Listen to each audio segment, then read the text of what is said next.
right, everybody. I apologize for the noise. You guys have watched enough of my videos. You know that we always turn the exhaust fans on and we do our final blow off and wipe down with the exhaust fan on. So any pieces of lint or any debris will get sucked off the hood and into and out of the booth.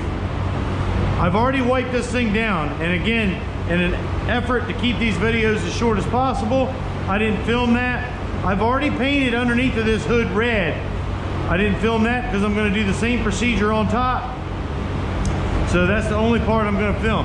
I'm tacking this off with a tack rag. And yes, you've heard me say it before, this isn't what a normal tack rag looks like, but they work just fine, and I got a bunch of them. So we're going to use them. Now, if you'll notice the masking paper that's hanging around the bottom of this thing, that is to keep any overspray from getting underneath that freshly painted bottom surface of this thing. This is taped up. This is a form of back taping is what I've done. There are several forms of it. This is one of them. The sticky part is stuck to the bottom and it's rolled around the edge. Since this is a downdraft booth, I don't have to worry about the overspray getting underneath of it, but I just don't want it to catch right on the edge. That's why I've got a piece of 18-inch paper there. Okay, I'm also being careful on how fast I wipe as I tack this thing off, because this hood is fiberglass and it will build quite a bit of static electricity, more so than it would if it was a metal hood. And when you build static electricity, it puts a charge in this thing and it will cause lint to stick to it. Think of it like when you take a balloon and rub that on your sweater and it will make your hair stand up. Well, it will attract, this hood will attract pieces of lint from the atmosphere and stick to it. So now I'm gonna go get up, mix some sealer. Okay, I've got my respirator on, so I know it's hard to hear me. I'm gonna give it one final wipe down with a tack rag.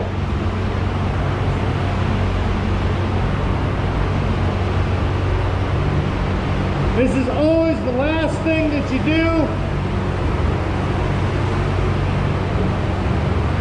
before you start painting. Put my pattern. Good.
All right, the sealer has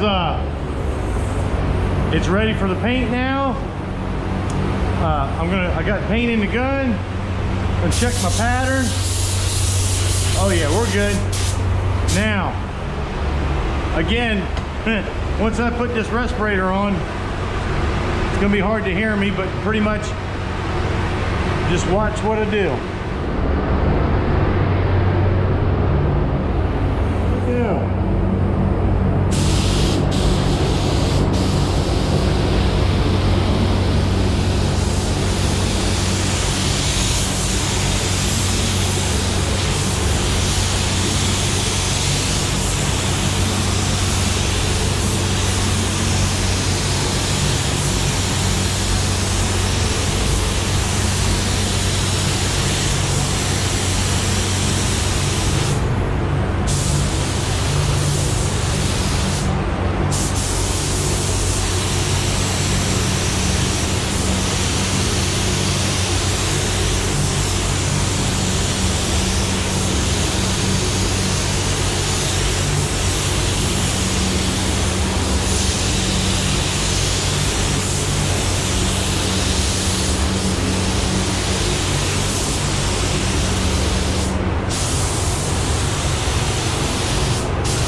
Okay, there's coat one.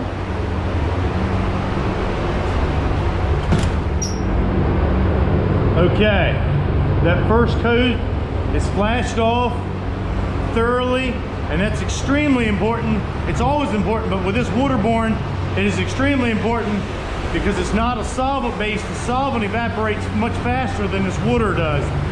So it's ready for the second coat now.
Well, I came in here to put the third coat on, and I don't know if you can tell, but see the center of that thing, it's not totally flashed off yet. You can see how it's still a little shiny, looks a little wet. So we're gonna give it another 5 or 10 minutes. All right, now, I don't know if you noticed it when I was putting the second coat on, but this paper here was, the tape had come loose and it was flopping out. So I taped that up and taped it up there, keep causing any turbulence or trash blowing out of there. Because see, this is called overspray, and it becomes a dry powder, and it could have built up behind that, and then as I go to blow clear or my next coat of color on there, it could end up in the paint. Well, it's all flashed off. I'm going to put one more coat on, and we're going to move on to clear.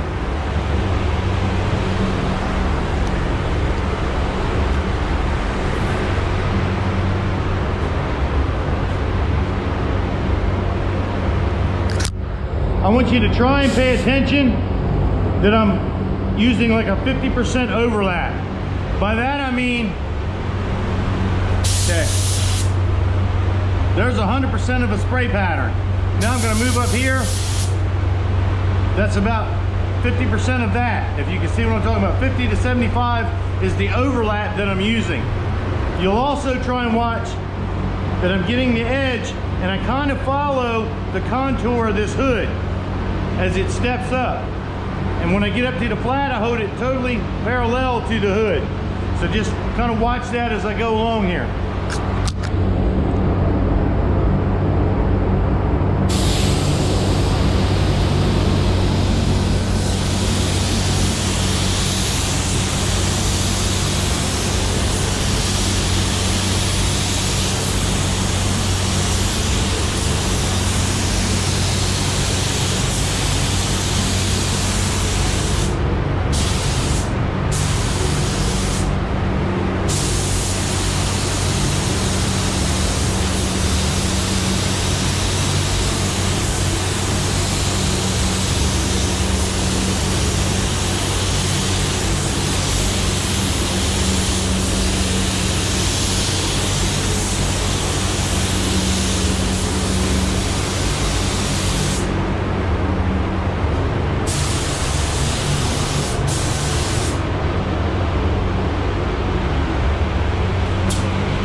All right, guys, that last coat, the base is all flashed off, good and dry, ready for clear coat. Now, this is a dedicated clear gun, meaning that's all I do with this is spray clear. I showed you when I was putting the last coat on about the 50% overlap. If you can see, this was, you can see how wide that is. That was one coat, and then you saw the other one. I split that. This is gonna be more of a 75 to 80% overlap. And one thing I want you to make sure that you pay attention to, I do it with everything, even primer. That's just air, okay? All that is air. It's a 2-stage trigger. Some of you already know this, some of you don't. That's just air, that's paint. The farther I pull this back, the more paint comes out, in this case clear. Now, every time I get to the end of a pass, I go from pulling the trigger all the way to just air. I'm not gonna waste a bunch of clear here. I basically just burp this trigger. I do it so fast that most of the time you can't hear it. But that's what causes most of the beginners their trouble, is they don't let off. I never let off the air part of it. It's almost always gonna have air. It's the fluid part of the second stage of the trigger that you gotta let off of, because if not, it doubles up the amount of material you're putting on in one spot. So when I get down to the end, I'm gonna let off just the fluid part. I'm gonna be moving kind of so fast, you're thinking I'm whipping the gun all around. I'm not. It is controlled. I don't expect new painters to be able to do it that fast. I've just done it forever. But I want you to pay attention to my finger just blipping on this trigger. And the farther I pull it back, it controls how much fluid comes out. I've got it set up to let the maximum amount out. But that doesn't necessarily mean that I'm always pulling the trigger all the way back. That's something you just get a feel for. But what I want you to pay attention to is I'm watching the clear go on the car, watching it flow out, and I'm maintaining that, burping that trigger at the end of every pass. Let's see how this goes.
Okay, getting ready to put the second coat on. I've checked it, it's ready. I can't really explain all, this is what's called finger slick. I can run my hand, I'm not gonna do it on the hood, but I can run my hand over that tape and it's dry enough, it's not sticking, well it's sticky, but it's not sticking to my finger. So far the hood's turning out pretty clean, a couple dirt nibs in there, we can buff them out later. There we go, coat number 2.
say hi to the... You make it look easy. I'm professional. All right, guys. You're gonna tell me that don't look good. It does have a few little pieces of, I'll have to denib a couple pieces of lint out of it. But it looks really good.